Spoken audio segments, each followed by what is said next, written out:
The maintenance hangar at Bagram Airfield smelled like hydraulic fluid and diesel exhaust, a scent that had soaked into the concrete floors over 2 decades of war. Senior Airman Kiera Duval crouched beside the landing gear of an A-10 Thunderbolt II, her hands black with grease, her flight suit sleeves rolled to the elbows. The aircraft loomed above her like a sleeping predator, its nose painted with faded shark teeth that had seen more combat than most pilots would in 3 tours. Around her, the sounds of the flight line created a constant symphony. The whine of auxiliary power units, the bark of crew chiefs calling out maintenance codes, the distant thunder of F-16s launching into the Afghan dawn. But nobody was watching Kiera. Nobody ever watched the mechanics, especially not the ones who'd washed out of flight school 3 years ago due to what the review board had politely termed insufficient adaptability to high-stress decision-making environments. The rejection letter was still folded in her wall locker, though she hadn't looked at it in months. She didn't need to. Every morning when she signed off on aircraft she'd never fly, she remembered exactly what it said. The A-10 she was working on had the tail number 80242, and the crew chief had logged a hydraulic pressure fluctuation in the right landing gear system. Standard maintenance. Routine work. The kind of task that kept aircraft mission-capable while the pilots got all the glory. Kiera had just finished bleeding the hydraulic lines when she heard boots approaching across the hangar floor, the confident stride of someone who expected the world to move out of their way. She didn't look up. She'd learned early that eye contact with officers only invited questions about why a former flight school candidate was turning wrenches instead of flying combat missions. The boot stopped beside her toolbox. "This bird ready for the 0700 launch." The voice belonged to Captain Marcus Thorne, one of the Hawk drivers from the 74th Fighter Squadron. His flight suit was immaculate, patches aligned perfectly, aviator sunglasses hooked into his survival vest, despite the fact that the sun hadn't cleared the mountains yet. Kiera wiped her hands on a red rag and finally looked up. "She'll be ready, sir. Just finishing the hydraulic system check." Thorne glanced at the A-10 with the casual assessment of someone who trusted his aircraft the way other people trusted gravity. "You Duval." The one who, he stopped himself, but Kiera knew exactly where that sentence was going. The one who washed out. The one who couldn't hack it. The one who'd frozen during a simulated ground attack run and put her aircraft into a departure spin that required her instructor to take the controls. Kiera stood, meeting his eyes for just a moment before returning to her work. "Yes, sir, that's me." She kept her voice neutral, professional, empty of the thousand things she wanted to say. Thorne nodded slowly and something flickered across his face that might have been sympathy or might have been pity. She couldn't tell which, and she wasn't sure which would be worse. "Well, make sure she's dialed in. We've got troops in contact up in the Quarangle, close air support mission. Every second counts." He turned and walked away, his boots echoing against the concrete, leaving Kiera alone with the aircraft and the weight of what she'd never become. She returned to the hydraulic panel, her movements mechanical, practiced, perfect. The irony wasn't lost on her. She could diagnose and repair these machines better than most pilots could fly them, but that didn't matter. In the Air Force, you were either in the cockpit or you were invisible. She'd spent 3 years being invisible. What nobody knew, what nobody had bothered to ask, was that Kiera hadn't frozen during that training flight because she was afraid. She'd frozen because she'd seen something the instructors hadn't, a developing engine fire indication that her instructor had dismissed as a faulty sensor. She'd been right. The engine had failed 30 seconds after they landed, but being right didn't matter when you'd violated the primary rule of flight school: trust your instructor, even when your gut screams otherwise. The investigation had cleared her of wrongdoing, but recommended her removal from the program for inability to maintain appropriate trust hierarchies under stress. That was Air Force speak for, "You were right, but you made your instructor look bad, so you're done." Now she made sure other pilots could go be heroes while she stayed on the ground, anonymous and forgotten. Kiera finished the hydraulic check and moved to the cockpit, climbing the crew ladder to inspect the flight controls.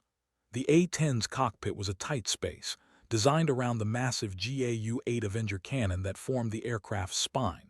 She settled into the seat, her hands automatically finding the stick and throttles, muscle memory from a life she'd almost lived. The stick felt right in her hand. It always did. She ran through the control surface check, watching the ailerons and elevator respond to her inputs, everything moving smoothly, perfectly aligned.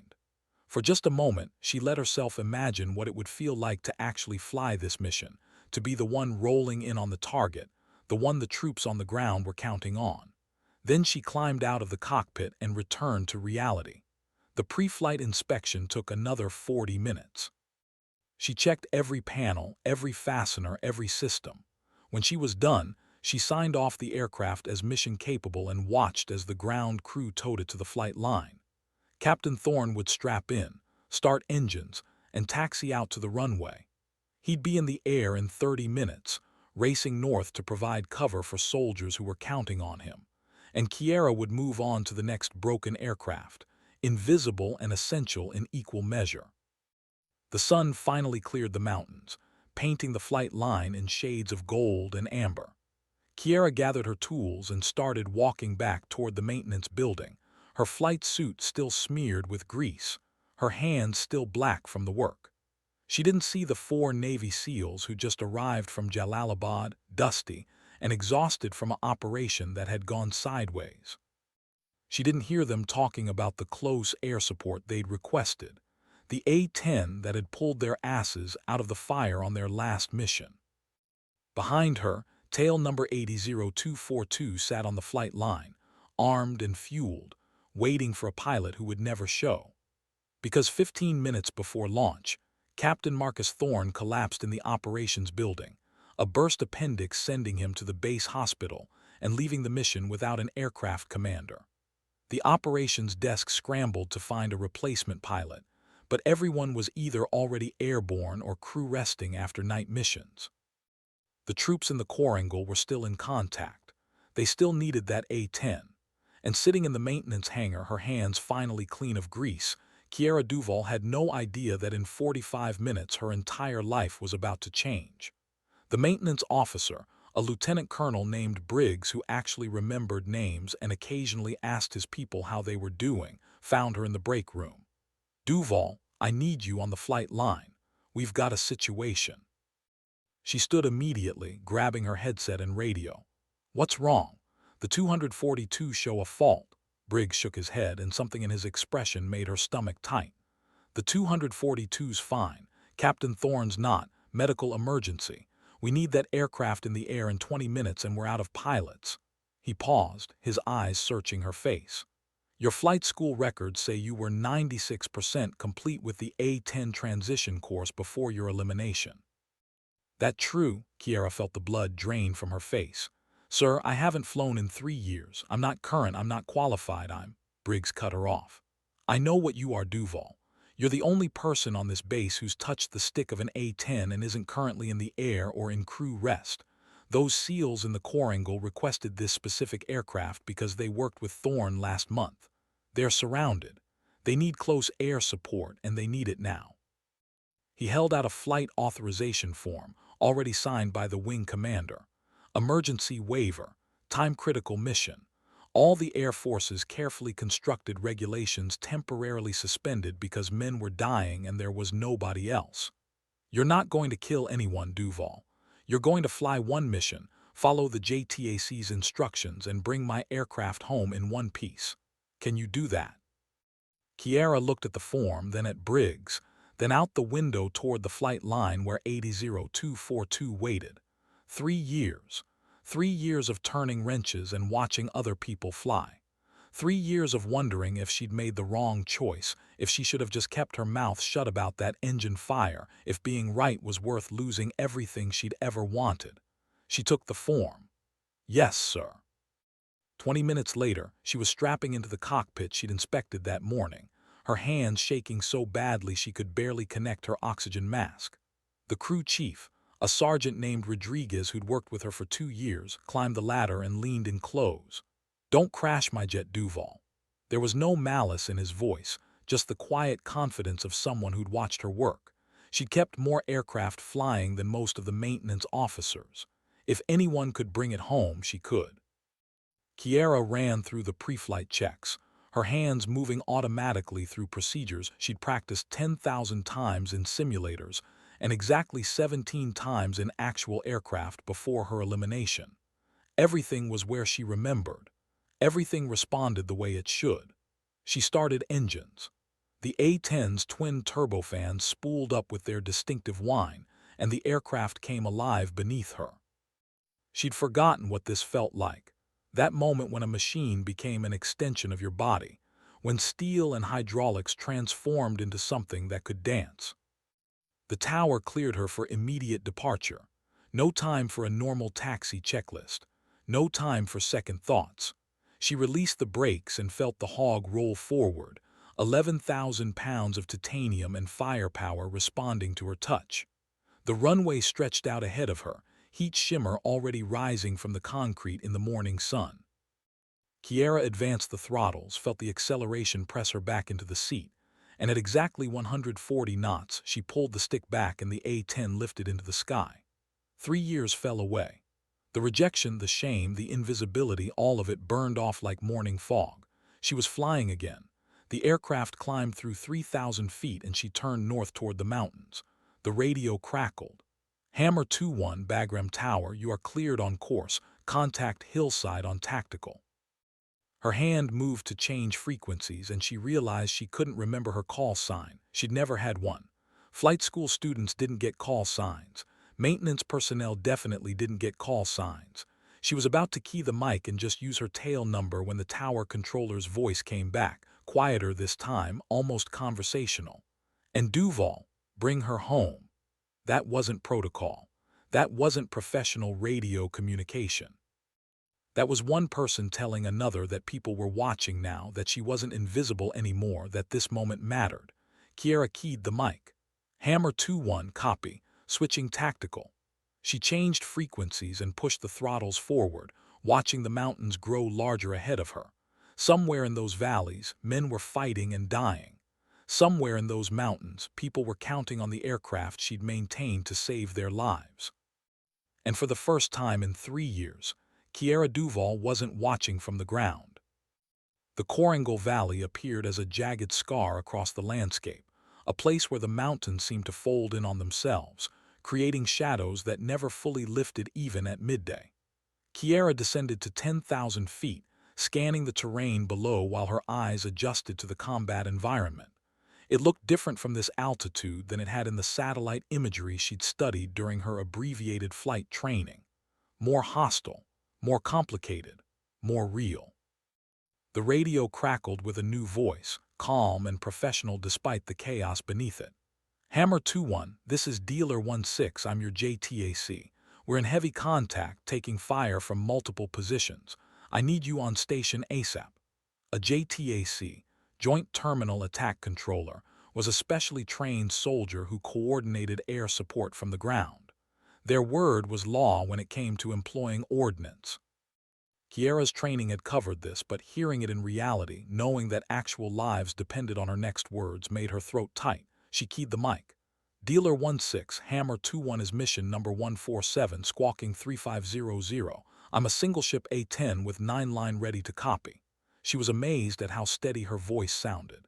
Inside, her heart was hammering against her ribs. The JTAC came back immediately. Hammer, Dealer, good copy on your station time. Stand by for 9-line. The 9-line brief was the standard format for close air support: target location, elevation, description, friendly positions, threats, everything a pilot needed to put ordnance on target without killing friendlier forces. Kiera grabbed her kneeboard and prepared to write. She'd done this hundreds of times in simulators, but simulators didn't have the sound of gunfire in the background, didn't have the tension of knowing that any mistake she made would be measured in body bags. The brief came fast. The SEALs were pinned down on a ridgeline, taking fire from a compound approximately 800 meters to their northeast. Multiple enemy fighters with small arms and at least one heavy machine gun. No civilians in the target area. Friendlies marked with V-17 panels. Elevation approximately 7,000 feet. Target elevation 7,200. Kiera copied everything, reading it back without error, and felt a small surge of confidence. She could do this. She'd been trained for this. The fact that her training had been cut short didn't change the fundamentals. She rolled the A-10 into a banking turn, descending toward the attack altitude while her eyes scanned for the V's 17 panels the SEALs would have laid out. The panels were bright orange strips of cloth, visible from miles away if you knew what to look for. She spotted them almost immediately, 2 panels in an L shape on a rocky outcrop. And beyond them, muzzle flashes from the compound. She could see the fight happening below her, could see the dust and smoke, could see the place where people were trying to kill each other with all the resources they could bring to bear. Dealer, Hammer has friendlies in sight. I see orange panels on the ridgeline. Confirm that's your position. A pause longer than she wanted. Then, Hammer, Dealer confirms that's us. You are cleared hot on the compound, northeast of my position, 800 meters. Cleared hot. Authorization to employ weapons. Authorization to change the course of the battle happening below. Kiera armed her weapons systems, her hands moving through the checklist with practiced precision. The GAU-8 cannon showed green. Mavericks showed green. Rockeyes showed green. Everything was ready. Everything except her. She rolled into the attack run, lining up on the compound. The A-10 descended through 7,000 feet, and she could see the target clearly now.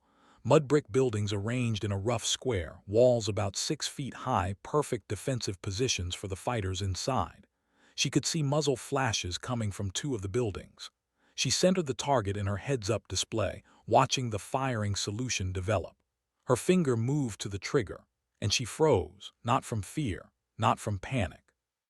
She froze because something was wrong. The targeting picture didn't match the brief. The JTAC had said the compound was 800 meters northeast of the friendly position, but what she was seeing was closer to 900 meters, and the angle was wrong. Either the friendlies weren't where she thought they were, or the target wasn't where the JTAC thought it was, or she pulled off the attack run without firing. The A-10 climbed back to pattern altitude while her mind raced through the problem. The radio exploded. Hammer, Dealer, what happened? Why'd you break off? We need that fire support now. Kiera's mouth was dry. She keyed the mic, aware that she was about to do the exact thing that had ended her flying career 3 years ago. Question someone else's information when she was supposed to just execute. Dealer, Hammer, request you confirm your position. I'm showing the target at approximately 900 meters from what I believe is your location, not 800. Silence. The kind of silence that meant someone was either checking their data or getting ready to tear her apart over the radio. Every second she delayed, the SEALs below were taking fire. Every second she hesitated, she was failing the mission. But she'd also learned what happened when you ignored your instincts in an aircraft. You died. Or worse, you killed someone else. The JTAC's voice came back, different now, tighter. Hammer, Dealer, stand by. She orbited, watching the fight below, watching the muzzle flashes, watching the smoke. She could see movement now, figures running between buildings. The enemy was repositioning. If she didn't strike soon, they'd escape, or worse, they'd overwhelm the SEAL position. Another voice joined the frequency, deeper, edged with pain. Hammer, this is Dealer 16 actual. You're right. My original position estimate was off. We displaced 50 meters south after taking casualties. The target is approximately 900 meters from our current position. Adjust your attack accordingly and engage when ready.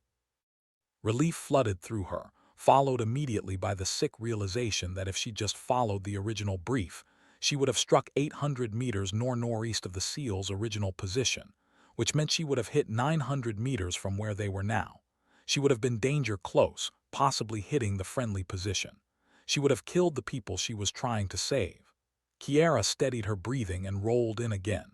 This time the geometry was right. This time everything aligned. She centered the compound in her display, watched the firing solution lock, and pressed the trigger. The GAU-8 came alive with a sound like the universe tearing in half. 70 rounds per second, each one the size of a beer bottle, each one capable of punching through armor. The recoil was so powerful it actually slowed the aircraft, pushing back against her forward momentum. She walked the burst across the compound, watching the buildings disintegrate under the impact. When she pulled off, the compound was gone, not damaged, not suppressed, gone, reduced to rubble and dust and silence. The radio crackled. "Hammer dealer, good hits, good hits. Enemy fire has ceased, you just saved our lives." Kiera climbed back to pattern altitude, her hands shaking now that the adrenaline was fatting. She'd done it. She'd actually done it. She'd flown the mission, employed weapons, and brought effect on target. And more importantly, she trusted her judgment when it mattered, even knowing it might cost her everything again. The JTAC came back a moment later. "Hammer, dealer requests you remain on station. We're moving to extract. May need additional support if we get hit again." She acknowledged and settled into an orbit above the valley, watching as the SEALs moved off the ridgeline. She could see them now, 12 figures moving in tactical formation, carrying what looked like 2 litters. The casualties they'd mentioned. They moved with the careful precision of people who knew that death was always one mistake away. For 30 minutes she orbited while they moved. She didn't fire again. She didn't need to. Just having an A-10 overhead, just knowing that 11,000 pounds of close air support was watching, was enough to keep the enemy heads down. When the SEALs finally reached their extract point and the helicopters came in to pull them out, the JTAC's voice came across the radio one last time. "Hammer, Dealer 1-6, we're clear and secure. Thanks for the save. You ever need anything, you call me. Anyone who flies like that has earned it." Kiera didn't know what to say. She settled for professionalism. "Dealer Hammer, glad I could help. Safe travels." She turned south toward Bagram, the morning sun now fully above the mountains, painting the cockpit in warm light. The flight back took 40 minutes. She used the time to decompress, to process what had just happened, to understand that she'd crossed some threshold that couldn't be uncrossed. She'd proven she could fly. She'd proven she could fight. She'd proven that washing out of flight school hadn't been about her ability. It had been about her unwillingness to ignore her instincts. The question now was what came next. The Air Force didn't just hand out second chances. The regulations were clear. Once eliminated from training, you didn't get back in. The waiver she'd flown on was for one mission, one emergency, one exception that would disappear as soon as she landed. She'd go back to being Senior Airman Duval, mechanic, invisible and forgotten. Except she wouldn't be invisible anymore. She'd flown a combat mission. She'd saved lives. And whether the Air Force admitted it or not, she'd proven that their evaluation 3 years ago had been wrong. Bagram appeared on the horizon and she began her descent. The tower controller's voice was different now, more formal. "Hammer 2-1, Bagram Tower, you are cleared for the overhead break, runway 21. Wind 210 at 8 knots. She acknowledged and set up for the approach. The overhead break was a tactical arrival, a high-speed pass down the runway followed by a hard turn to landing. It was what fighter pilots did. It was what she dreamed of doing since she was 12 years old and saw her first airshow. She dropped to pattern altitude and accelerated down the runway at 300 knots, then broke hard left, pulling the A-10 through a 180-degree turn that pressed her down into the seat. Landing gear down, flaps down, speed decreasing. She rolled out on final, perfectly aligned, and touched down with barely a chirp from the tires. As she taxied back to the maintenance hangar, she could see people lining the taxiway. Maintainers, crew chiefs, people she'd worked with for 3 years. They were watching her, not the aircraft, her. She shut down engines and went through the post-flight checklist mechanically, her mind already jumping ahead to the conversation she knew was coming. Lieutenant Colonel Briggs would want a debrief. The wing commander would want an explanation for why a maintenance airman had been flying combat missions. There would be paperwork. There would be questions. There might be consequences. She climbed out of the cockpit and down the crew ladder. Rodriguez was there, his face split by a grin. "How's my jet, ma'am?" Ma'am, not Duval, not her first name. Ma'am, the title reserved for officers. She wasn't an officer. She was an enlisted maintainer who just borrowed an aircraft for a couple of hours.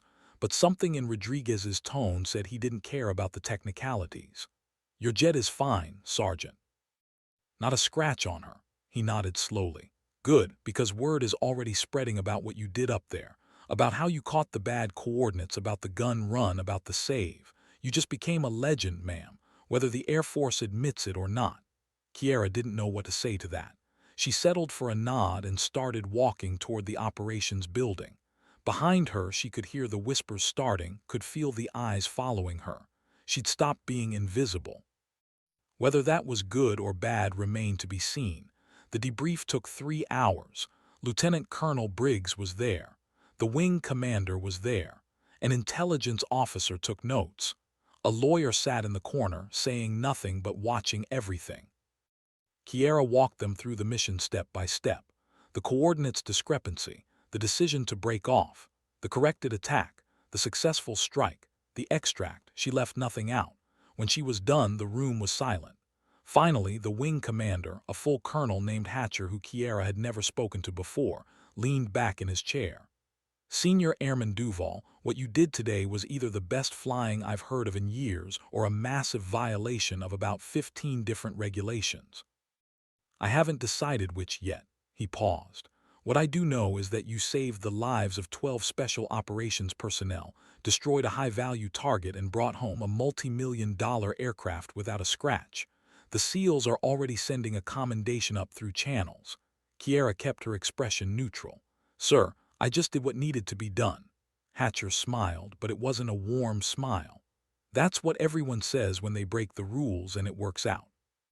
The question is what happens next. You're not qualified, you're not current. By every regulation we have, you shouldn't have been in that cockpit. He stood, and everyone else in the room stood with him. But sometimes the regulations are wrong, and sometimes we have to make exceptions. I'm recommending you for reinstatement into flight training, immediate return to the A-10 transition course with full credit for your previous training, if you're interested. The world stopped. Kiera heard the words, but they didn't make sense. The Air Force didn't do this. They didn't give second chances. They didn't admit mistakes. She found her voice. Sir, Yes, sir, I'm interested. Hatcher nodded. Good, because we're about to have a serious pilot shortage, and I'd rather have someone who trusts their judgment in the cockpit than someone who just follows orders blindly. He headed for the door, then stopped and looked back. Oh, and Duval, you'll need a call sign. The SEALs are already calling you something. Wrench. Apparently they think it's hilarious that the mechanic flew the mission. You okay with that, Wrench? She'd spent 3 years turning wrenches, 3 years being invisible. Now it would be her identity forever. The irony was perfect. She smiled for the first time since stepping into the briefing room. Yes, sir, I'm okay with that. The news spread across Bagram within hours. By evening, everyone knew that a maintenance troop had flown a combat mission and earned a call sign doing it. By the next morning, the story had reached every Air Force base in Afghanistan. By the end of the week, it was being discussed in pilot bars from Langley to Nellie's. The mechanic who became a pilot, the washout who saved the SEALs. Wrench. Kiera spent the next 3 days finishing her handover of maintenance responsibilities, training her replacement, and preparing to return to flight training. The weight of the last 3 years was lifting, but she was surprised to find it didn't disappear entirely. Those years had changed her. They'd taught her patience, attention to detail, humility. They'd made her a better pilot than she would have been if she'd never washed out. On her last day in the maintenance hangar, she walked through the flight line one more time, touching each aircraft she'd worked on, saying quiet goodbyes to machines that would never know her name. Rodriguez found her standing beside tail number 800242. You going to miss it? The wrenches, she nodded. Yeah, is that weird? He shook his head. Nah, you earned your place here. Just because you're moving on doesn't mean you forget where you came from. He pulled something from his pocket and handed it to her. It was a patch, custom-made, showing an A-10 with a wrench painted on its side. From the maintenance squadron, so you remember us when you're up there getting all the glory. Kiera took the patch, her eyes burning. She'd spent 3 years invisible to most of these people, just another pair of hands keeping jets in the air. But they'd been watching. They'd been paying attention. They'd known her name all along. I won't forget, she promised. 2 weeks later, she was back at Davis-Monthan Air Force Base in Arizona, wearing a flight suit with nothing but her name tag and wings. Student pilot wings, the same ones she'd worn 3 years ago. But this time was different. This time she had a call sign. This time she had a combat mission on her record. This time she had proof that she could trust herself. The other students in her transition class were typical fighter pilot candidates, confident, competitive, most of them fresh from undergraduate pilot training. They looked at her with curiosity, wondering why a student who should have graduated years ago was in their class. On the first day, the instructor, a major named Cassidy with 3,000 hours in the A-10, introduced her. This is Captain-Select Duval. Some of you may have heard of her. She flew a combat mission 2 weeks ago while most of you were still trying to figure out how to land in a crosswind. She's here because she's already proven she can fly and fight. Your job is to catch up to her. The room went silent. Kiera felt every eye on her. Cassidy continued. Duval's call sign is Wrench, earned in combat over Afghanistan. If you want to know the story, ask her. If you want to know how to fly close air support like it's supposed to be flown, watch her. The training was exactly as grueling as she remembered, but this time Kiera approached it differently. She wasn't trying to prove anything. She wasn't trying to meet someone else's expectations. She was simply learning her craft, building on the foundation she'd laid 3 years ago, and the real-world experience she'd gained in the Korangal Valley. She flew her first training sortie 3 days later, and it felt like coming home. The A-10 responded to her touch the way it always had, like an extension of her body. The instructor let her run the mission from start to finish, only occasionally offering suggestions. When they landed, he said 6 words, "You've done this before. I can tell." The next 6 months were a blur of flights, academics, weapons training, and tactical scenarios. Kiera threw herself into it with the focus of someone who knew exactly how precious the opportunity was. She finished at the top of her class, not because she was naturally gifted, not because she was competitive, but because she'd learned something in those 3 years on the ground. Every moment mattered, every detail counted, every choice had consequences. At graduation, her new squadron commander, Lieutenant Colonel Briggs, who'd been promoted and transferred to lead the 354th Fighter Squadron, presented her with her patch. It showed a cartoon with a wrench painted on its tail. Unofficial patches were a tradition in fighter squadrons, personal artwork that captured something essential about the pilot. Hers was perfect. She sewed it onto her flight suit that night, right below her name tag. Senior Airman no more. Now Second Lieutenant Kiera Duval, A-10 pilot, call sign Wrench. The lowest-ranking pilot in her squadron, but a pilot nonetheless. Her first operational assignment was back to Bagram. Full circle. She walked onto the same flight line where she'd turned wrenches for 3 years, but this time she was strapping into the cockpit instead of crawling around the landing gear. Rodriguez was still there, now a technical sergeant. He saw her walking toward the aircraft and stopped what he was doing. "Lieutenant Duval, good to see you back, ma'am," she grinned. "Still just Wrench, Rodriguez, and I need you to make sure this bird is perfect. I've got a mission in 3 hours. He laughed. "Ma'am, if you can't trust my jets by now, we've got bigger problems." She launched that afternoon for a routine patrol mission, nothing like the emergency that had started her flying career. But as she climbed through 10,000 feet and turned north toward the mountains, she felt the same sense of rightness she'd felt that first time. This was where she belonged. This was what she was meant to do. Over the next year, she flew 147 combat missions. She became known as one of the most precise close air support pilots in theater, someone the ground forces specifically requested when things got difficult. She developed a reputation for catching details other pilots missed, for questioning targeting data when something didn't feel right, for trusting her instincts even when it was uncomfortable. The SEALs from that first mission found her in the chow hall one evening. They were heading home after their deployment, but they'd tracked her down first. Dealer 16, whose real name was Chief Petty Officer Marcus Webb, pulled her aside. "Lieutenant, I wanted to thank you personally for trusting your gut that day, for not just following the coordinates blindly. You saved our asses, and we don't forget that." He held out a SEAL trident, one of their insignias. "This is from the team. We want you to have it. You flew like one of us." Kiera took the trident, feeling the weight of it in her palm. It wasn't official. She hadn't earned it through Bud-S training, but it meant something that the SEALs thought she belonged in their world, that her actions had earned their respect. Thank you, Chief. That means more than you know, he nodded. You ever need anything, you call. We take care of our own and you're one of ours now. That night she attached the trident to her survival vest, right next to her dog tags. Unauthorized, definitely outside regulations, but she didn't care. The war continued. Seasons changed. Pilots rotated in and out. Kiera stayed, extending her deployment twice, volunteering for every mission that came down. She wasn't running from anything. She was running towards something, the person she was supposed to become. During her second deployment extension, a new pilot arrived in the squadron, a captain named Reeves who'd heard about Wrench but didn't believe the stories. He was the type who'd grown up dreaming of being a fighter pilot, who'd succeeded at every phase of training on the first try, who'd never known failure.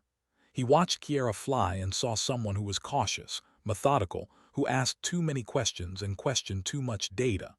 After one mission brief where she'd pushed back on the coordinates provided by the JTAC, he confronted her in the squadron bar. You know, Wrench, at some point you have to trust the people on the ground. Not everything needs your personal verification. She met his eyes calmly. She'd had this conversation before, would probably have it again. You're right, Captain, but I've also seen what happens when coordinates are wrong. I've been in the position where I could have killed friendlies because I didn't verify, so yeah, I ask questions. If that makes me cautious, I'll own that. Reeves shook his head. That's not how fighter pilots operate. We make decisions fast and execute faster. Second guessing gets people killed. Kiera smiled, but there was no humor in it. You know what else gets people killed? Following bad data because you're too proud to ask questions. But hey, you fly your way, I'll fly mine. 2 weeks later, Reeves was the primary on a close air support mission. Kiera was flying as his wingman. The JTAC passed target coordinates and Reeves rolled in immediately, confident and aggressive. Kiera checked the coordinates against the expected position and saw the same discrepancy she'd seen on her first mission. She keyed the radio. Lead 2. Request you verify target coordinates. I'm showing an offset from the brief. Reeves' voice came back sharp. 2 lead. Coordinates are good. Stay in position. She watched him roll in, watched him line up on the target. And she saw what he didn't. The target he was attacking was 600 meters from the friendlies, not 800. He was about to strike danger close, possibly hitting the SEAL team requesting support. She had less than 5 seconds to decide. She could follow orders, stay in position, let her flight lead do what he thought was right. Or she could trust her instincts, break protocol, and stop him. No time to think, only time to act. She keyed the radio, her voice cutting across the frequency with command authority she wasn't sure she possessed. Knock IT off, knock IT off. Lead, break off your attack, run. Coordinates are wrong. Reeves pulled off, his voice furious. 2, what the hell are you doing? I'm cleared hot. She ignored him and switched to the JTAC frequency. Dealer Hammer 2, request you confirm friendly position. Show me on your laser. A pause. Then the JTAC. Hammer Dealer, stand by. The second stretched. She held her altitude, watching Reeves orbit ahead of her, probably planning how he was going to destroy her career when they landed. Then the JTAC came back. Hammer Flight Dealer. Good catch, too. Original coordinates were incorrect. Friendlies are 600 meters from target, not 800. Lead was about to strike danger close. Updated coordinates follow. The radio went silent. She could imagine Reeves' face, the realization of what had almost happened. She just saved his career and possibly his freedom. Striking friendlies was a career-ending, possibly criminal mistake. They completed the mission with the corrected coordinates, striking the actual target and supporting the ground team's extract. The flight back to Bagram was silent. When they landed and debriefed, Reeves didn't say anything directly to her, but that night in the bar he bought her a drink. I owe you, he said simply. I almost killed people because I was too damn confident. She took the drink. We all almost kill people at some point. That's why we ask questions. That's why we verify. Not because we don't trust each other, but because the stakes are too high to just assume. He nodded slowly. I get it now. Why you fly the way you do, why you earned that call sign. He raised his glass. To Wrench, the mechanic who became the best damn pilot in the squadron. Word spread about the incident. Not officially, nobody wanted to document how close they'd come to a fratricide incident. but through the informal networks that every military unit operates on.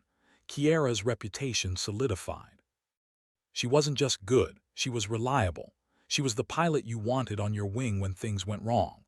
The pilot who caught the details everyone else missed. 3 years after her first combat mission, Kiera was promoted to captain and given her own flight to lead. 4 pilots who would follow her into combat, who would trust her judgment, who would learn from her experience. She took the responsibility seriously. On her first day as a flight lead, she gathered her pilots in the briefing room. They were young, confident, hungry for glory. She recognized the look. She'd worn it once. "Here's what you need to know about flying with me," she said. "I'm going to ask questions. I'm going to verify data. I'm going to push back when something doesn't feel right. And I expect you to do the same. I don't care about ego. I don't care about looking cool. I care about completing the mission and bringing everyone home alive." One of her pilots, a lieutenant named Martinez, fresh from training, raised his hand. "Ma'am, is it true you used to be a mechanic?" She smiled. "Yeah, best job I ever had before this one. Taught me that the difference between success and failure is usually a small thing. A bolt torqued to the right specification, a hydraulic line routed correctly, a detail that most people ignore. Flying's the same way. We succeed because we pay attention to the details everyone else misses." Over the next 18 months, her flight flew together on more than 200 missions. They developed a rhythm, a shared language of radio calls and tactical decisions. They trusted each other because Kiera had built a culture where questioning was expected, where verifying was standard, where ego took a back seat to mission success. They never lost a pilot. They never struck the wrong target. They never let down the troops on the ground. And slowly, inevitably, the story of Wrench, the mechanic who washed out of flight school, who kept flying anyway, who trusted her instincts and saved lives because of it, became legend. Not the kind of legend that gets written in official histories. The kind that gets told in pilot bars and ready rooms, passed from one generation of aviators to the next, a story about trusting yourself when everyone else says you're wrong. By her 4th year as an operational pilot, Kiera had been promoted to major and was being groomed for squadron command. She'd flown more than 400 combat missions. She'd accumulated more close air support experience than most pilots got in entire careers. And she'd done it all while maintaining the same quiet, methodical approach that had defined her from the beginning. The Air Force wanted to make her a poster child, use her story in recruiting campaigns. The mechanic who became a pilot. The second chance that paid off, she declined. "My story isn't about me," she told the public affairs officer who'd been sent to convince her. "It's about everyone who gets told they're not good enough, who gets eliminated or rejected or washed out but keeps showing up anyway. You want to tell that story, fine, but don't make it about me personally. Make it about the idea that failure isn't final." They used her story anyway, but they respected her wishes. The recruiting videos focused on second chances, on trusting your instincts, on the value of experience gained outside the cockpit. They never showed her face. They never used her real name, just the call sign, Wrench. Applications to pilot training increased by 15% that year. More importantly, applications from people who'd failed the first time, who'd been told they weren't good enough, who'd taken jobs in maintenance or support or administration while waiting for another chance. Those applications tripled. Kiera heard about it through her commander and felt something she hadn't felt in years. Pride not in what she'd accomplished, but in what she'd enabled others to attempt. 5 years after her first combat mission, she took command of the 354th Fighter Squadron, the same unit she joined as the lowest-ranking pilot. Lieutenant Colonel Kiera Duval, call sign Wrench, now responsible for 18 aircraft and 200 personnel. Her change of command ceremony was attended by people from every phase of her journey. Rodriguez was there, retired now but still keeping track of his pilot. The SEALs she'd saved sent a representative. Even her old flight school instructor showed up, the man who'd recommended her elimination and who'd spent the last 5 years quietly admitting he'd been wrong. In her speech, she kept it simple. "We're going to fly hard, fight smart, and take care of each other. We're going to ask questions when things don't make sense. We're going to trust our instincts while respecting our training. And we're going to remember that every mission matters because lives depend on us getting it right. Under her command, the 354th became known as the most professional A-10 squadron in the Air Force. Not the flashiest, not the most aggressive, but the most reliable. The squadron that troops requested by name. The squadron that never let you down. Kiera flew every chance she got, maintaining her proficiency, leading from the front. She was 42 years old now, old for a fighter pilot, but she could still pull the same GS and fly the same missions as the lieutenants in her squadron. She just did it with more experience, more patience, more wisdom earned through failure and redemption. One morning, she was walking the flight line before dawn, doing her pre-brief inspection of the aircraft that would launch in an hour. She stopped beside tail number 80242, the same A-10 she'd flown on her first combat mission. It was still in service, still flying, still bearing the faded shark teeth that had been painted decades ago. She put her hand on the fuselage, feeling the cold metal beneath her palm. This machine had given her a second chance. It had been the bridge between who she was and who she became. Rodriguez appeared beside her. He'd driven 8 hours to visit to see the squadron to check on the pilot he still thought of as one of his maintainers. "She's still flying," he said, nodding at the A-10. "Probably got another 10 years in her. These birds don't quit," Kiera smiled. "Neither do we." They stood together in the pre-dawn darkness, a pilot and a mechanic, watching the flight line wake up. Around them, crew chiefs were starting their pre-flight inspections, pilots were checking weather, operations staff were coordinating missions.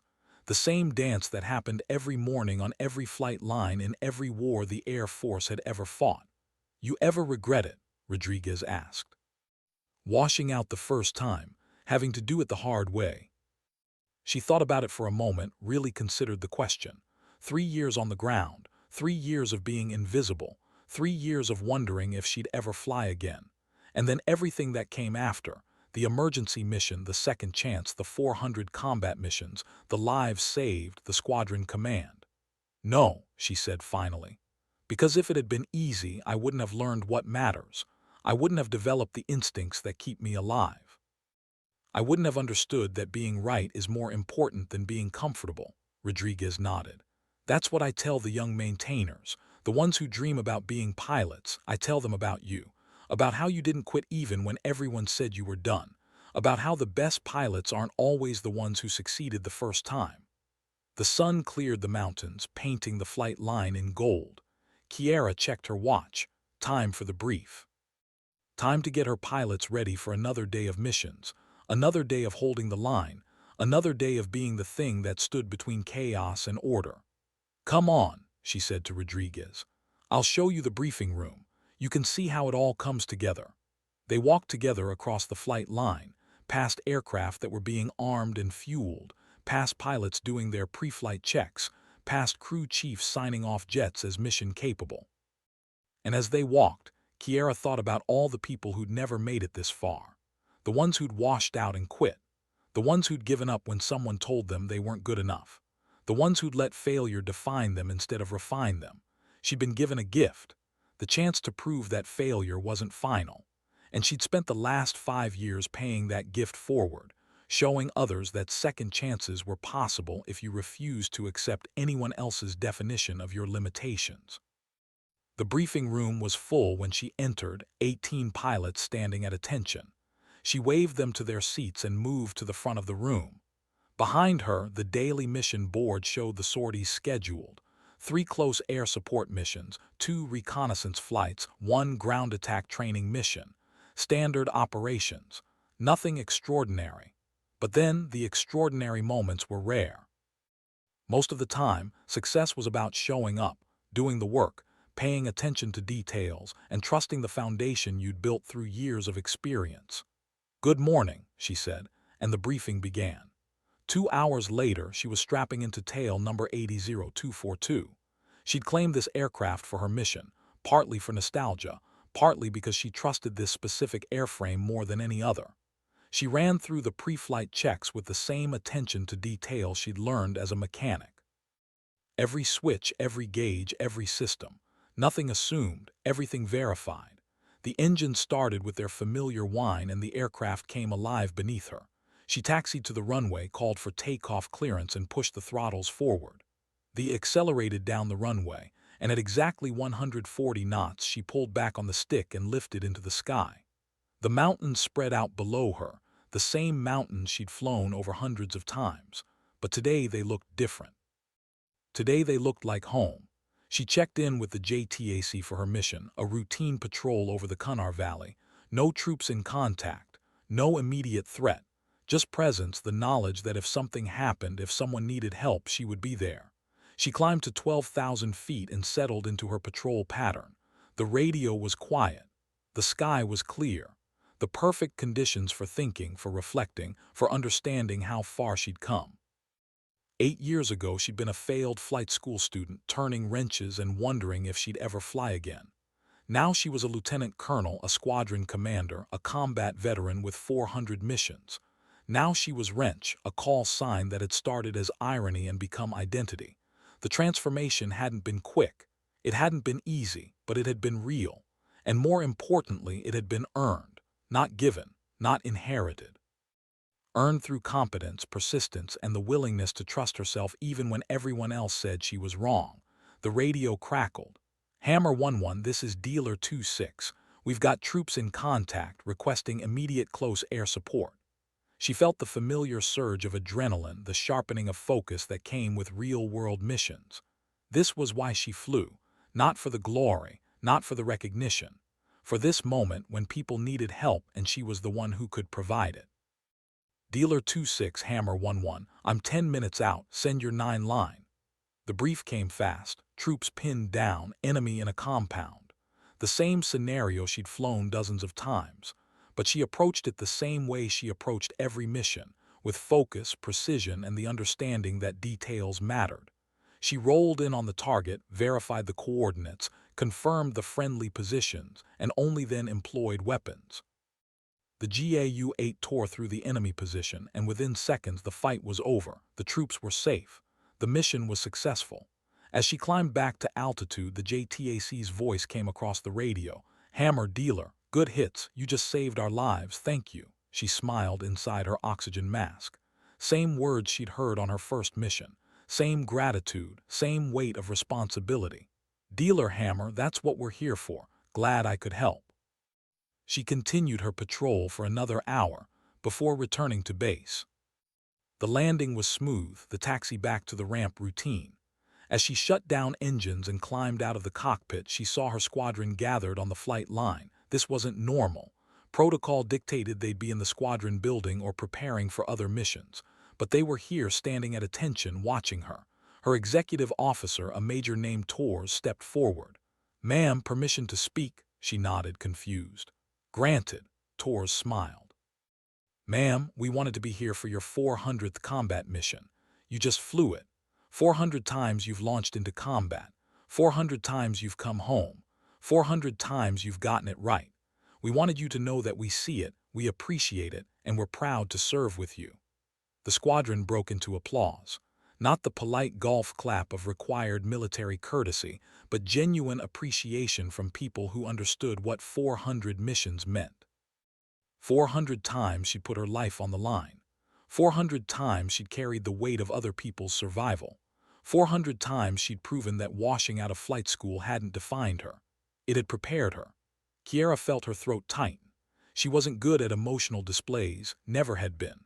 But this moment, standing on the flight line with the people she'd led through combat, surrounded by aircraft she'd maintained and flown and trusted with her life, this moment was everything she'd ever wanted. Thank you, she said simply. But I couldn't have done any of it without you, without maintainers like Rodriguez who keep these birds flying, without JTACs like Webb who trust us to strike accurately, without pilots who ask questions when something doesn't feel right. This isn't my achievement, it's ours. The applause continued. She let it wash over her for a moment, let herself feel the pride and gratitude, and then she waved them back to work. Missions didn't stop for celebrations.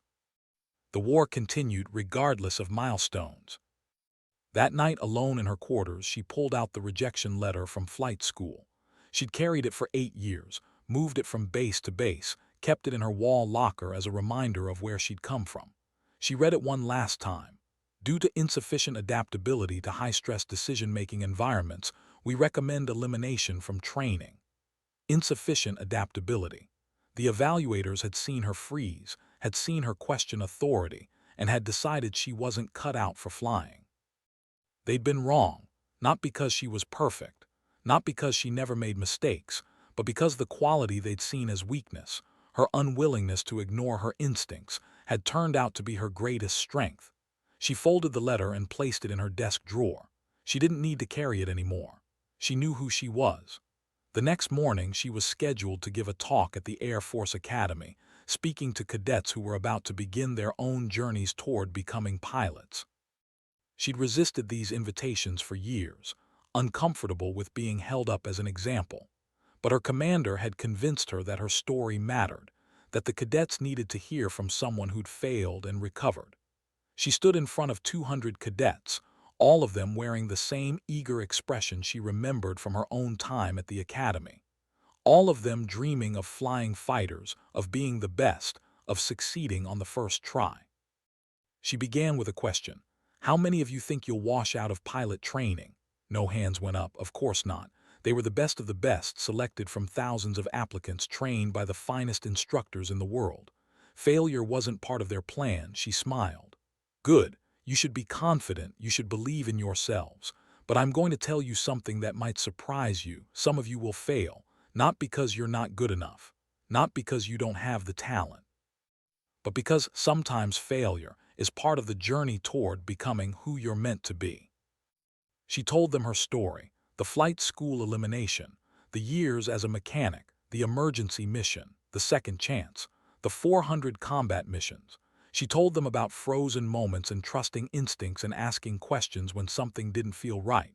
And most importantly, she told them that failure wasn't final unless they chose to let it be. When she finished, the cadets sat in silence. Then a hand went up. Ma'am, do you think you would have been as good a pilot if you'd succeeded the first time? She considered the question carefully. Honestly, no, I don't think I would have been, because washing out taught me humility. It taught me to pay attention to details. It taught me that being right is more important than being comfortable. And it taught me that competence matters more than recognition. Those lessons made me the pilot I am today. Another hand. Ma'am, what would you say to someone who's about to wash out? Someone who's thinking about quitting.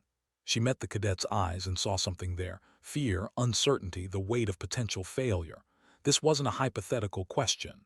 I'd say don't quit, adapt, find another path, keep showing up. Because the Air Force needs people who have failed and recovered more than it needs people who have never been tested. And I'd say that 3 years from now or 5 years from now, you might get another chance. And when you do, you'll be ready in ways you can't imagine right now. The cadet nodded and she saw something in his expression shift. Hope, maybe, or determination. The briefing ended and cadets filed out, but the one who'd asked the last question stayed behind. He approached her hesitantly. Ma'am, I'm washing out of the glider program next week. Insufficient progress in emergency procedures. I've been trying to decide whether to keep serving in another career field or just separate from the Air Force entirely. Kiera studied him for a moment. Saw herself 8 years ago standing at the same crossroads. What do you want to do? Not what you think you should do. What do you actually want? He didn't hesitate. I want to fly, that's all I've ever wanted, she nodded. Then stay, take whatever job they'll give you. Learn everything you can. Pay attention to the details everyone else ignores. And when you get another chance, not if but when, you'll be ready. She reached into her pocket and pulled out her wrench patch, the unofficial one showing the A-10 with a wrench painted on its tail. She handed it to him. Keep this, as a reminder that failure isn't final, and when you pin on your wings someday, send it back to me. I'll add it to my collection of second chances. The cadet took the patch, his hand trembling slightly. Thank you, ma'am, I won't let you down, she smiled. You're not doing this for me, you're doing it for yourself. And for everyone who comes after you, who needs to know that second chances are possible. She left the academy that afternoon and flew back to her squadron. The sun was setting as she drove onto base, painting the flight line in shades of orange and red. She could see aircraft lined up on the ramp, crew chiefs performing post-flight inspections, pilots debriefing their missions. The eternal rhythm of military aviation, the same dance that had been happening since humans first figured out how to fly. She parked and walked onto the flight line past aircraft that bore the scars of combat, patched bullet holes, replaced panels, the wear that came from hard use in difficult conditions. These machines weren't pretty. They weren't sleek or elegant like the fighters you saw in movies, but they were reliable. They were trusted. They brought people home just like her, not perfect, not flawless, but present, competent, reliable. She stopped beside tail number 800242 one more time. The crew chief working on it looked up and recognized her. "Evening, ma'am. She's ready for tomorrow's missions, not a single write-up." Kiera nodded her approval. "Outstanding work. This bird's special. Take care of her." The crew chief grinned. "Ma'am, I heard you used to be maintenance. Is that true?" She laughed. "Yeah, best job I ever had before I started flying." He shook his head in amazement. "That's insane." "I mean, no offense, ma'am, but going from turning wrenches to squadron commander, that's like winning the lottery." She considered that for a moment. "Not really. Lottery's about luck. This was about refusing to quit. There's a difference." She left him to his work and walked back to the squadron building. Inside, her pilots were gathered in the bar area, decompressing after the day's missions. They saw her enter and raised their glasses in a silent toast. She joined them, accepting a beer from her executive officer, settling into the comfortable camaraderie of people who trusted each other with their lives. This was the reward, not the medals or the promotions or the recognition. The knowledge that she'd found her place, that she was doing work that mattered, that she was leading people who respected her not because of her rank but because of her competence. "Speech," someone called out, and the room erupted in agreement. She stood reluctantly. She hated speeches, but these were her people and they deserved to hear what she was thinking. "Here's what I want you to remember," she said. "We're not here because we're perfect. We're here because we showed up. We asked questions, we trusted ourselves, we paid attention to details, and we took care of each other. That's what makes us good at this job, not natural talent, not lucky breaks, just consistent, persistent attention to detail and willingness to do the work." She raised her glass. "To second chances, to trusting your instincts, and to everyone who said we couldn't do it and gave us the motivation to prove them wrong." The room erupted in approval and they drank together, a squadron bound by shared experience and mutual respect. Later that night, Kiera sat alone in her office, working through the administrative requirements of command, budget reports, training schedules, performance evaluations, the unglamorous work that kept a squadron functioning. Her phone rang, unknown number. She almost let it go to voicemail, but something made her answer. "Lieutenant Colonel Duval." The voice on the other end was familiar but aged. "Kiera, this is Colonel Hatcher. I was your wing commander at Bagram." She sat up straighter.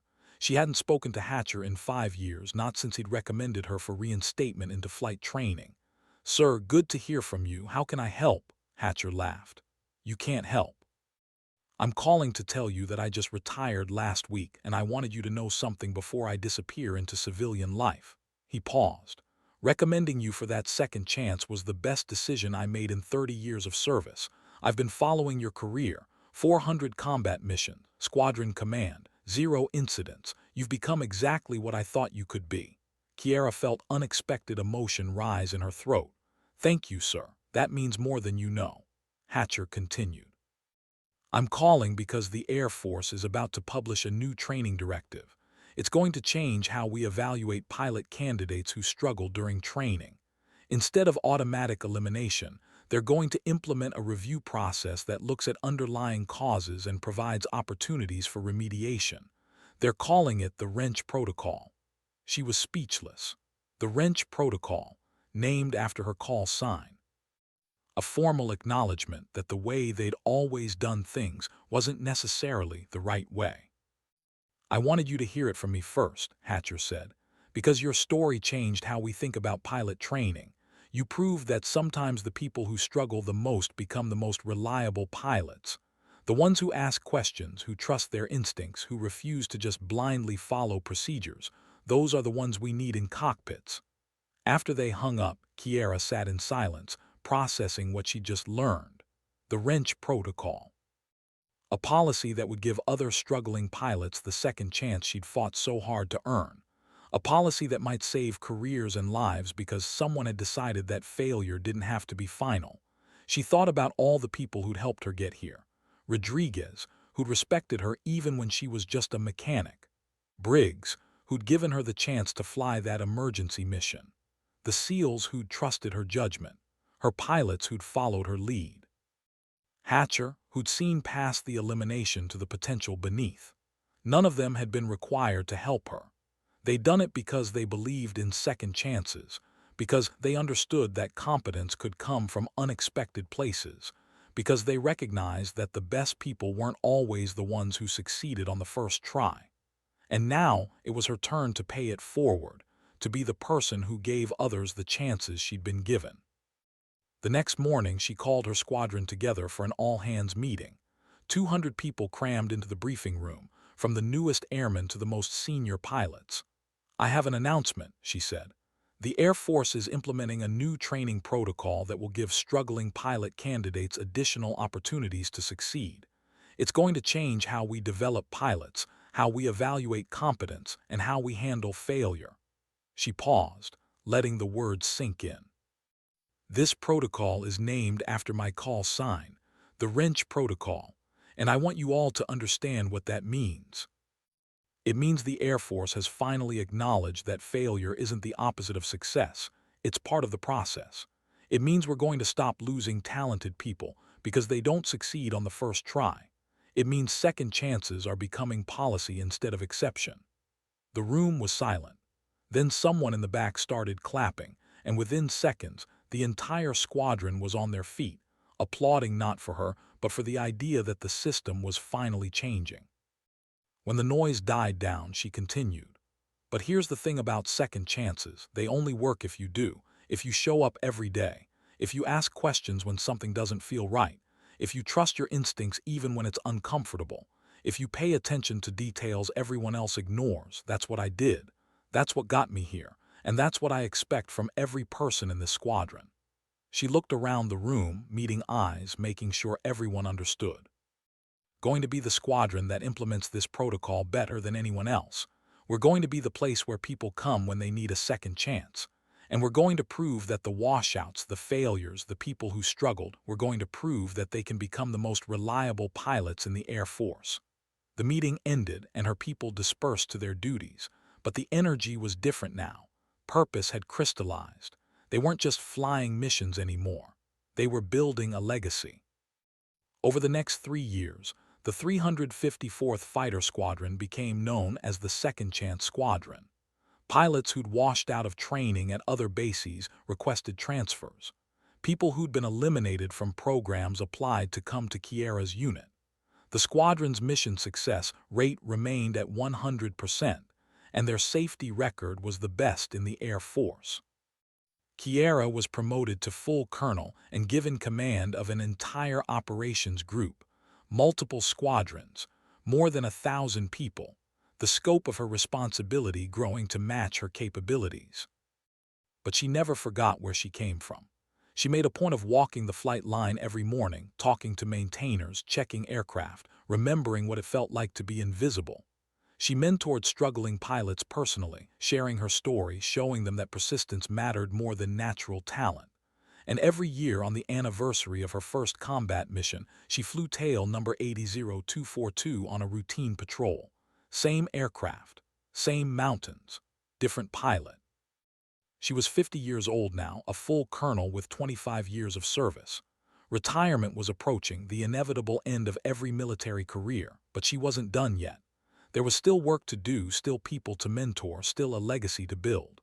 One afternoon, she received a package at her office. No return address. Inside was a patch, the wrench patch she'd given to the cadet at the Air Force Academy 3 years ago. Attached was a note. "Ma'am, I pinned on my wings today. Thank you for believing in me when I didn't believe in myself. Per your instructions, I'm returning the patch, but I made a copy and I'll carry it with me on every mission. Second Lieutenant Marcus Chen, A-10 pilot." Chen, she remembered him. The cadet who'd been washing out of the glider program. The one who'd been ready to quit. Now he was a pilot, beginning his own journey, carrying forward the lesson that failure wasn't final. She added his note to a growing collection in her desk drawer. Letters from pilots she'd mentored, emails from people whose careers she'd saved, thank you notes from troops on the ground whose lives she'd protected. Each one represented a second chance given or received. Each one proved that the wrench protocol was more than policy, it was philosophy. The day of her retirement ceremony arrived sooner than she expected. 27 years of service, from maintenance airman to full colonel, from invisible to legendary, from washout to icon. The ceremony was held on the flight line with aircraft arranged behind the reviewing stand. Tail number 80-0242 had been specially positioned, its shark teeth freshly painted, its titanium bathtub gleaming in the sun. The reviewing party arrived, generals, senators, people whose names carried weight. But the audience was what mattered to her. Maintainers she'd worked with, pilots she'd mentored, SEALs whose lives she'd saved, Rodriguez, now fully retired, who'd driven 12 hours to attend. Chief Webb from that first mission, older but still carrying himself with the quiet confidence of special operations. And in the front row, 43 pilots wearing wrench patches on their flight suits, every person she'd personally mentored who'd gone on to earn their wings. The officiating general, a 3-star who'd come up through the fighter community, gave a speech about her career, about the 400 combat missions, about the squadron command, about the wrench protocol that had changed how the Air Force trained pilots, but he ended with something more personal. Colonel Duvall represents something essential about military service, the understanding that excellence isn't about never failing. It's about refusing to let failure define you. She was told she wasn't good enough. She proved them wrong. And in doing so, she changed our entire institution for the better. The general turned to her. Colonel Duvall, on behalf of a grateful Air Force and a grateful nation, thank you for your service. The squadron, her squadron, always her squadron, rendered honors as she was piped off the flight line for the last time. The sound of the ceremony faded as she walked toward tail number 80-0242, where she'd requested a few private moments. She climbed the crew ladder one last time and settled into the cockpit. The seat fit perfectly, shaped by years of use.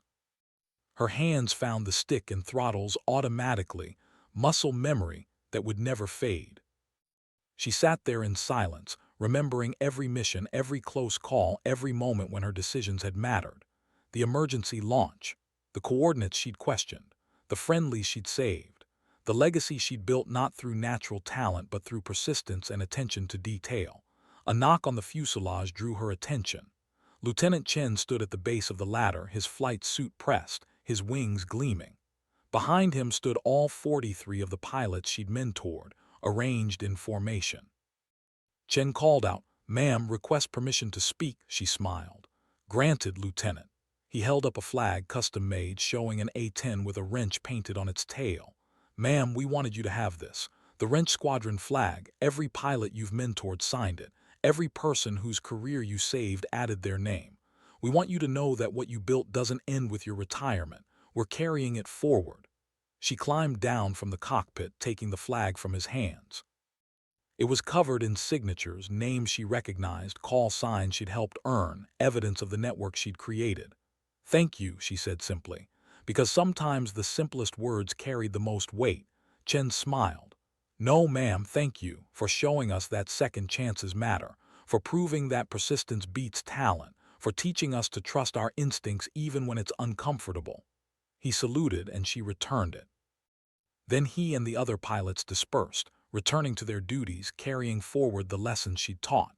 Kiera stood alone on the flight line, holding the flag, watching the sun descend toward the mountains. 27 years, from mechanic to colonel, from invisible to legendary, from failure to legacy. Rodriguez approached slowly, his steps careful with age. "You done good, Kiera, better than anyone could have expected." She nodded. "We did good, all of us. Every person who refused to give up, every person who trusted their instincts, every person who showed up even when they weren't required to."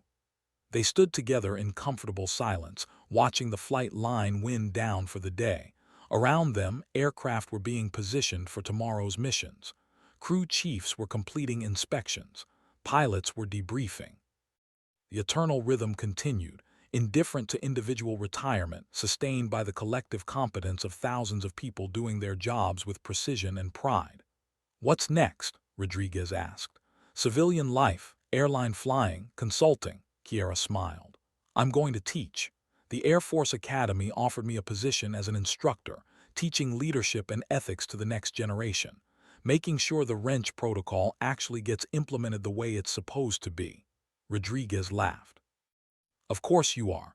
Can't just retire and relax. Gotta keep building the legacy," she shrugged. "I spent 3 years invisible. I spent 27 years visible. Now I get to spend however long I have left making sure other people don't have to choose between those two extremes." That night, at the retirement party, she gave one final speech, not to the generals or the senators or the distinguished visitors, but to her squadron, the people who'd flown with her and trusted her and carried forward her philosophy. "Here's what I want you to remember," she said. "Failure is information. When someone washes out, when someone struggles, when someone doesn't succeed on the first try, that's not the end of their story. That's the beginning of their real education. Because the people who never fail never learn humility. They never learn to question themselves. They never learn that being right is more important than being comfortable." She raised her glass. "So here's my final order as your commander. When you encounter failure, yours or someone, ask yourself what it's teaching. Don't run from it. Don't hide from it. Learn from it. Build on it. Use it to become better than you would have been if everything had been easy." The squadron drank together, a final toast from a commander who'd earned every ounce of their respect. Later, Kiera stood outside the squadron building, looking up at the stars. The same stars she'd navigated by on 400 combat missions. The same stars that had watched her journey from mechanic to pilot to squadron commander to icon. She thought about the girl she'd been at 18, applying to the Air Force Academy, dreaming of flying fighters. She thought about the young lieutenant who'd frozen during that training flight, who'd been told she wasn't good enough. She thought about the maintenance airman who'd kept showing up, who'd kept working, who'd refused to let elimination define her. And she thought about the pilot she'd become, competent, reliable, trusted, not because she was perfect, but because she'd learned that persistence mattered more than talent, that questions mattered more than assumptions, and that second chances were something you earned through continuous presence. The stars offered no commentary. They simply existed, constant and eternal, indifferent to human struggles and triumphs. But Kiera had learned that the indifference of the universe was exactly why individual choices mattered. In a vast, uncaring cosmos, the decision to show up, to persist, to trust yourself, those decisions created meaning out of chaos. She walked to her car, leaving the squadron building behind. Tomorrow she'd start packing. Next week she'd move to Colorado Springs. Next month she'd begin teaching the next generation of officers. But tonight, she was simply Kiera Duval, call sign Wrench, a mechanic who became a pilot, who became a colonel, who became a legend. And that was enough. 5 years into her teaching career at the Air Force Academy, she received an invitation to a ceremony in Washington, D.C. The Air Force Association wanted to present her with the Hoyt S. Vandenberg Trophy, awarded annually to an individual who'd made outstanding contributions to aerospace power. She almost declined. She'd never been comfortable with recognition, had always preferred to let her work speak for itself. But her department head convinced her to accept. "You've changed how the Air Force thinks about pilot training," he said. "The wrench protocol has saved dozens of careers. People deserve to see the face behind the call sign, to understand that the changes they're benefiting from came from someone who lived through the old system and fought to improve it." So she flew to Washington, wearing her service dress uniform for the first time in years, her ribbon rack showing the accumulated decorations from 27 years of service. Distinguished Flying Cross with oak leaf clusters, Air Medal with 23 oak leaf clusters, Aerial Achievement Medal, the ribbons telling the story of a career spent in cockpits over hostile territory. The ceremony was held at the Air Force Memorial, 3 soaring spires of steel reaching toward the sky. Appropriate, she thought. The memorial honored everyone who'd served in the Air Force, from ground crew to generals, acknowledging that aerospace power was a collective effort, not individual heroics. The presenting officer was a four-star general, the chief of staff of the Air Force, the highest-ranking uniformed airman in the service. He read her citation, detailing her career, her combat record, her influence on training policy. And then he added something that wasn't in the official citation. Colonel Duval represents the best of what we aspire to be. Leaders who admit mistakes, who question assumptions, who prioritize mission success over personal recognition. The wrench protocol exists because she refused to accept that failure was final. And because of her example, hundreds of pilots are now serving who would have been eliminated under the old system. That's not just a career accomplishment. That's a generational impact. He presented the trophy, a heavy crystal piece shaped like an aircraft ascending. She accepted it, gave brief remarks thanking everyone who'd helped her along the way, and returned to her seat. But the ceremony wasn't over. The general called forward another group, 12 pilots, all wearing wrench patches, all graduates of the wrench protocol who'd gone on to successful careers. These officers wanted to be here today, the general said, to show Colonel Duval that her legacy isn't abstract. It's standing right here. One by one, they approached and saluted. One by one, they shared brief stories of how her example had saved their careers. A pilot who'd washed out of flight school due to air sickness but had been given a second chance and discovered that the problem was correctable with proper medication. A pilot who'd failed initial weapons training but had been provided additional instruction and gone on to become a weapons instructor herself. A pilot who'd been eliminated for insufficient aggressiveness but had proven that methodical, careful flying was actually more effective than cowboy heroics. Story after story, career after career, all of them saved because someone had decided that the way things had always been done wasn't necessarily the right way. After the ceremony, Kiera stood with the 12 pilots, talking informally, sharing stories, building connections. They were her legacy, more tangible than any trophy, more meaningful than any recognition. Lieutenant Chen, now Captain Chen, approached with someone in tow. "Ma'am, there's someone I want you to meet. This is Airman First Class Sarah Kimmel. She's about to start pilot training next month." Kiera turned to the young airman, seeing the same eagerness and nervousness she remembered from her own face decades ago. "Airman Kimmel, congratulations on being selected for training. That's a significant accomplishment." Kimmel nodded, but there was hesitation in her expression. "Ma'am, can I ask you something?" Kiera smiled. "Of course." The young airman took a breath. "Everyone keeps telling me about the wrench protocol, about second chances, about how it's okay to struggle. But what if I don't want to struggle? What if I want to succeed on the first try? Does that make me a bad pilot?" Kiera considered the question carefully. It was a good question, the kind that revealed genuine thoughtfulness. "No," she said finally. "Wanting to succeed doesn't make you a bad pilot. Refusing to learn from struggle would make you a bad pilot. There's a difference." She continued. "Here's what I learned. The wrench protocol isn't about celebrating failure. It's about recognizing that failure provides information. Some people will succeed on the first try, and that's great. But some people will struggle, will fail, will have to take the long road. And what the protocol says is that the long road can lead to the same destination as the short road. It just teaches different lessons along the way." Kimmel absorbed this, her expression thoughtful. "So it's not about hopping I fail so I can be tough," Kiera laughed. "Definitely not. Hope you succeed. Work your ass off to succeed. But if you do struggle, if you do fail, remember that it's not the end. It's information. It's an opportunity to learn something about yourself. And sometimes the people who take the longest to learn something end up understanding it the most deeply." The young airman saluted and walked away, visibly more confident. Captain Chen watched her go and then turned to Kiera. "That's why we brought her here, ma'am, so she could hear it from you directly. The legend herself." Kiera shook her head. "I'm not a legend, I'm just someone who refused to quit. There's a difference." But even as she said it, she knew it wasn't quite true. Whether she liked it or not, whether she'd sought it or not, she had become a legend. The mechanic who became a pilot, the washout who saved the SEALs. Wrench. The call sign that started as irony and became inspiration. That night, alone in her hotel room, she examined the trophy. Her reflection stared back at her from the polished crystal, distorted and strange. She didn't recognize the accomplished officer looking back at her. She still felt like the young lieutenant who'd frozen during that training flight, still carried the insecurity of someone who'd been told they weren't good enough.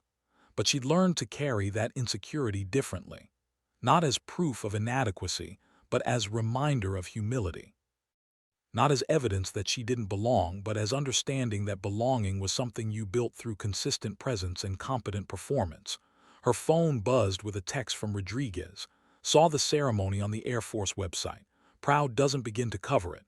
You earned every bit of that recognition. The mechanic. She smiled and texted back. Couldn't have done it without crew chiefs like you keeping my aircraft flying. The pilot. She fell asleep that night thinking about the journey. 27 years from elimination to trophy. But the trophy didn't matter.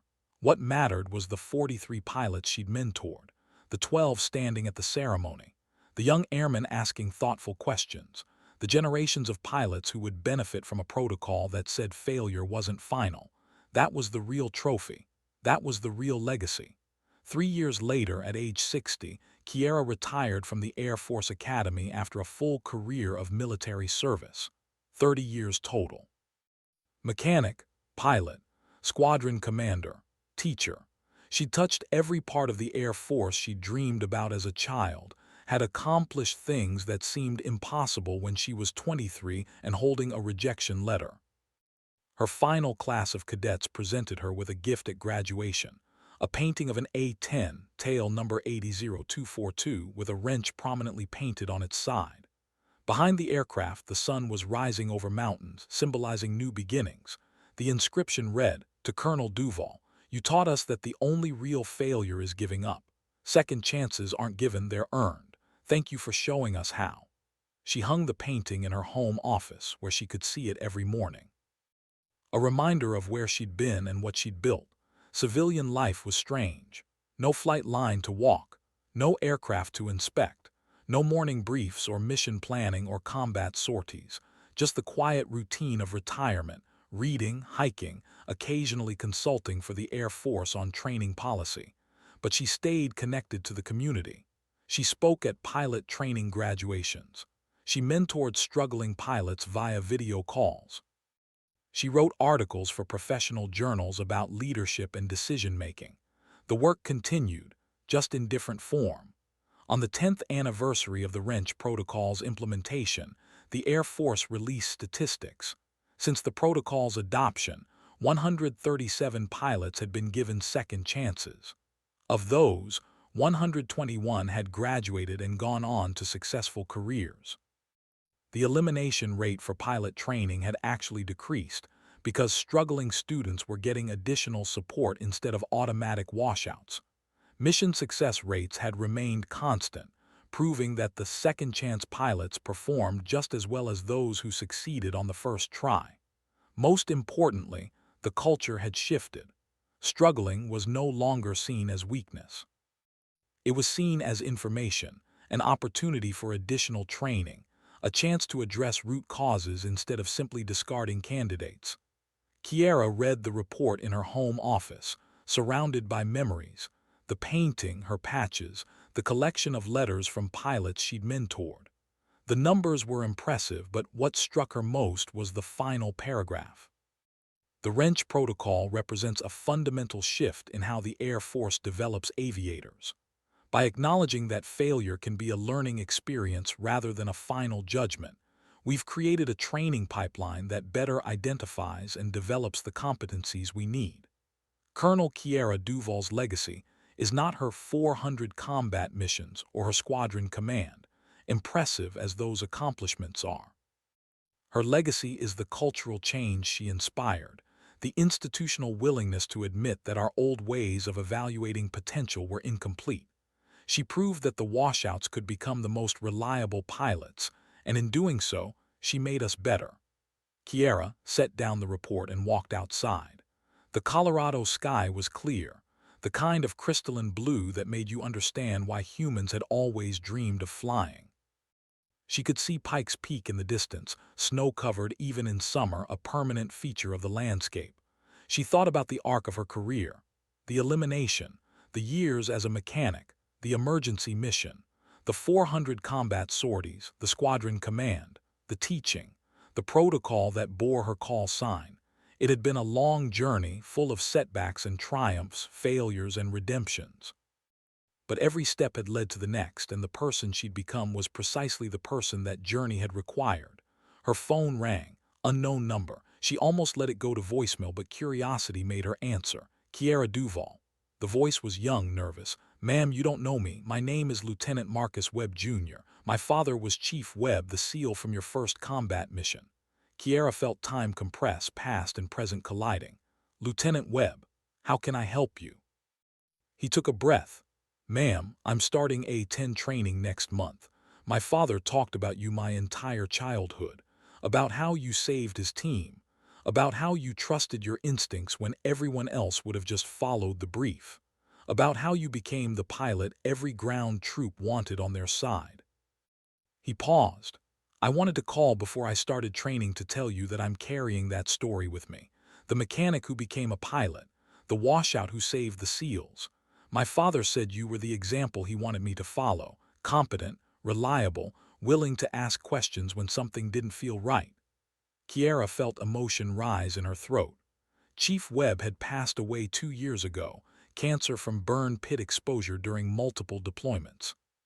She'd attended the funeral, had spoken briefly with his widow, had paid respects to a man who treated her like one of his own.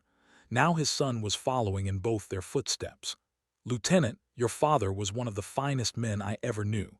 If you're half the officer he was, you'll do fine in training." Webb's voice strengthened. "Ma'am, I wanted you to know something else. I'm not planning to struggle. I'm going to work my ass off to succeed on the first try. But if I do struggle, if I do face elimination, I'm not going to quit, because you proved that persistence matters more than perfection." She smiled. "That's exactly the right attitude.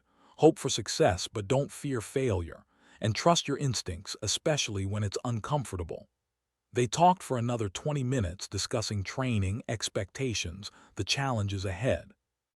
When they finally hung up, Kiera sat for a long time, thinking about cycles and legacies and the way influence rippled across generations. She'd saved Chief Webb's life on her first combat mission. Now she was mentoring his son as he began pilot training. The circle was closing, completing itself in ways she never could have predicted. That night, she pulled out an old notebook, the one she'd kept during her years as a mechanic. It was filled with technical notes, aircraft systems diagrams, troubleshooting procedures. But on the inside cover, written in her 23-year-old handwriting, was a quote she'd copied from somewhere. "Success is not final, failure is not fatal. It is the courage to continue that counts." She'd written that quote the day after receiving her elimination letter from flight school. She'd read it every morning for 3 years, a daily reminder that her story wasn't over. Now, 37 years later, she finally understood what it meant. Not just intellectually, but in her bones, in the lived experience of a career that proved the truth of those words. Success wasn't final. Her squadron command had ended with retirement. Failure wasn't fatal. Her elimination had led to redemption. The courage to continue was everything, the only thing that separated permanent defeat from eventual triumph. She closed the notebook and placed it back in the drawer with her other memories. Then she sat down at her computer and began to write. Not official Air Force communication, not a professional article, but a letter to herself, the 23-year-old who'd been holding that elimination letter and wondering if her dreams were over. "Dear Lieutenant Duval, by the time you read this, if you ever do, 37 years will have passed since the day you washed out of flight school. I want you to know how the story ends. You're going to become a mechanic. You're going to spend 3 years turning wrenches, invisible and forgotten. It's going to hurt. It's going to feel like failure. It's going to make you question every choice you've ever made. But those 3 years are going to teach you things that will make you a better pilot than you ever could have been if you'd succeeded the first time. They're going to teach you attention to detail. They're going to teach you humility. They're going to teach you that competence matters more than recognition. And when you finally get your second chance, and you will, you're going to be ready in ways you can't imagine right now. You're going to fly 400 combat missions.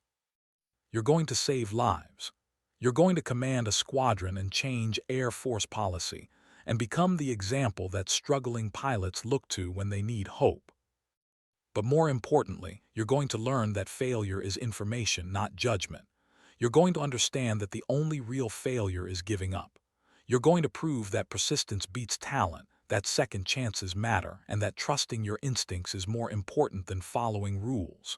So tonight, when you're holding that elimination letter and wondering if it's over, I want you to know, it's not over. It's just beginning. The journey is going to be longer than you planned. It's going to be harder than you expected, but it's going to be worth it. Trust yourself. Show up every day. Ask questions when something doesn't feel right. And never ever let anyone convince you that you don't belong. You do belong. You just need time to find your place. 37 years from now, you're going to be sitting in a home office in Colorado, looking at a painting of the aircraft that changed your life, surrounded by letters from pilots you've mentored and evidence of a legacy you never planned but absolutely earned. You're going to understand that the elimination wasn't rejection, it was redirection. You're going to know that every moment of those 3 years on the ground was preparing you for the pilot you were meant to become. So hold on. Keep showing up. Trust the process. Your story is just beginning. Respectfully, Colonel Kiera Duval, USAF, retired, call sign, Wrench. She read the letter once, made minor edits, and then saved it. She'd never send it. The past couldn't be changed. But writing it helped her understand her own journey, helped her articulate the lessons she'd learned, helped her process 3 decades of service into something coherent and meaningful. The next morning, she went for a run in the foothills, the same route she'd taken every morning for the last 3 years. The sun was rising over the plains, painting the sky in shades of orange and pink. She thought about Lieutenant Webb starting training next month. She thought about the 121 pilots who'd graduated through the Wrench protocol. She thought about all the future pilots who would benefit from a training system that recognized failure as information rather than judgment. And she understood finally, completely, that her legacy wasn't her 400 combat missions or her squadron command or the trophy in her office. Her legacy was cultural change. It was the idea, proven through her lived experience, that second chances mattered, that persistence beat talent, and that trusting your instincts was more important than blindly following procedures. She'd changed the institution not through rank or authority but through example, by refusing to quit, by showing up every day, by trusting herself even when everyone else said she was wrong. That was power. Real, lasting, generational power. The run ended back at her house. Showered, made coffee, and sat down at her computer. Her inbox contained the usual mix of messages, consulting requests, speaking invitations, notes from former students. But one subject line caught her attention, from Airman Kimmel. She opened it and read, "Colonel Duval, I graduated pilot training last week. Top of my class. I wanted you to know because when we met at your ceremony 5 years ago, you told me something that stuck with me. Hope to succeed, but don't fear failure. I succeeded on the first try, but I carried that advice with me through every phase of training. I flew every sortie knowing that if I struggled, it wouldn't be the end. That confidence actually made me better. I wasn't afraid to push my limits because I knew failure would be information, not judgment. So thank you. Not for teaching me how to fail, but for teaching me that fear of failure was holding me back. I'm off to my first operational assignment now, flying A-10s out of Davis-Monthan. If you're ever in Arizona, I'd love to buy you a drink and hear more stories. Gratefully, Second Lieutenant Sarah Kimmel, call sign, Bolt." Kiera smiled and typed a response. "Lieutenant Kimmel, congratulations on your graduation and thank you for the update. I always enjoy hearing when people succeed, especially when they do it with the right mindset. You earned your wings through hard work and talent. That's worth celebrating. But you also carried forward the right lesson. That fear of failure limits us more than failure itself ever could. That's wisdom most people take years to learn. You figured it out as a student. That's going to serve you well in your career, fair winds and following seas. And if you ever need anything, advice, mentorship, or just someone to talk to who's been where you are, don't hesitate to reach out. Colonel Kiera Duval, retired, call sign, Wrench." She sent the email and sat back, feeling content. The work continued. The legacy grew. The next generation was carrying forward the lessons she'd learned through decades of service. She was 63 years old now. Her flying days were behind her. Her military career was over, but her influence continued, rippling outward through the pilots she'd mentored, the policies she'd inspired, the cultural changes she'd proven possible. And that, she realized, was immortality of a sort. Not living forever, but building something that outlasted you. Not being remembered personally, but being remembered through the work you'd done and the lives you touched. The sun climbed higher, burning off the morning chill. Colorado stretched out around her, beautiful and indifferent. She poured another cup of coffee and returned to her computer, ready to answer more emails, provide more mentorship, continue the work that defined her even in retirement. Because competence wasn't something you retired from. It was something you carried with you until the end. And Kiera Duval, mechanic, pilot, squadron commander, teacher, legend, was nothing if not competent, reliable, present. Exactly the person 3 decades of failure and triumph had required her to become. The mechanic who became the pilot, the washout who saved the SEALs. Wrench. And that story, with all its pain and redemption, would continue long after she was gone.